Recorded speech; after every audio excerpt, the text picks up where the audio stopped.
Wapenzi watazamaji wa Jambo TV, tuko katika huu mkutano. Nimekutana na dada Mtanzania, atajitambulisha jina, lakini tuko hapa na mwenyekiti wa Jukwaa la Wahariri Tanzania, Deodatus Balile, ambaye yeye ana mada mbili. Kwa hiyo sasa kwanza na kusalimia Bite, jitambulishe kidogo, watu hawaje kuona siku nyingi, alafu nije kwa Balile ana mada ngapi, na wakati Balile akipanda hewani tutakwenda naye live. Yes.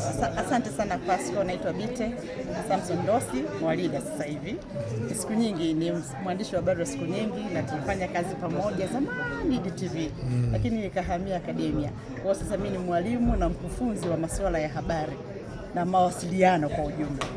Watazamaji, asante sana watazamaji. Bite tulimpokea pale Channel 10, alikuwa kabinti kadogo, lakini kitu kizuri sasa hivi bado ana baby face kaki na ana smile vile vile. Mashallah. Inshallah kabisa. Asante sana. Sasa Balile, hebu eleze kidogo wa Tanzania. Nimeona jina lako, utawasilisha mada.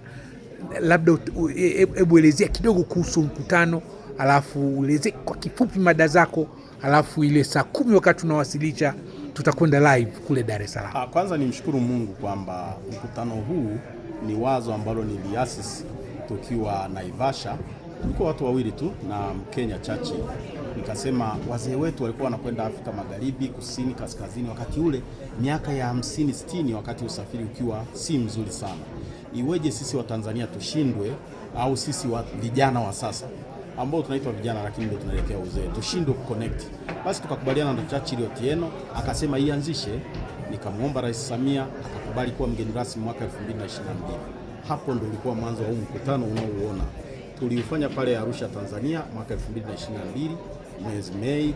Tulitoka hapo mwaka uliofuata tumefanya Zambia, mwaka uliofuata tumefanya Ghana, na mwaka uliofuata ilikuwa ufanyike Morocco, lakini Morocco wakawa hawajaenda vizuri mwaka jana. Mwaka huu umefanyika hapa Kenya, na mwakani unafanyika Addis, Ethiopia. Kwa hiyo ni katika matunda ambayo maishani mwangu hiki kitu kikiendelea kusimama, na mshukuru Mungu, ni pamoja na hilo. Na Tanzania imekuwa mwanzo wa hii mikutano ya Africa Media Convention, ambayo sehemu nyingine utaona inaitwa Africa Media Congress. Lakini la pili ni na mada mbili. Mada ya kwanza ni uchumi wa vyombo vya habari. Tunafanyaje kuhakikisha kwamba hizi platform ambazo zinatumia maudhui ya vyombo vya habari zinaweza kuwalipa wachapishaji na wachapishaji wakawalipa wazalishaji? Je, zenyewe zinaweza kujilipisha au zinahitaji serikali ziingilie kati kuzilipisha? Tusubiri mada ikifika. Na mada ya pili ndiyo hiyo ambayo jinsi gani, kwa sababu wamenipa hii mada kwamba niliasisi hili wazo. Sasa niwaeleze jinsi gani tunavyoweza kuendelea kuiunganisha Afrika. Sasa hivi tumeiunganisha kikanda, kusini, magharibi, kaskazini, mashariki na kati. Lakini sasa tunataka twende katika ngazi ya nchi kwa nchi. Na kwa hiyo nitakuwa na hiyo mada kesho mchana ili kulizungumzia kwa jinsi gani. Na habari nzuri, Sudani ya Kusini nayo itajiunga katika Jukwaa la Wahariri la Afrika Mashariki, ambalo imetokea ikampendeza Mungu. Kwa sasa mimi ndiye rais wake. Asante sana. Asante. I just want to ship the hotel. My hotel is not that good. I just booked online. Bwana kamani. Bwana ngoja kidogo. Subiri kidogo kabla sijazima. Jamani samani.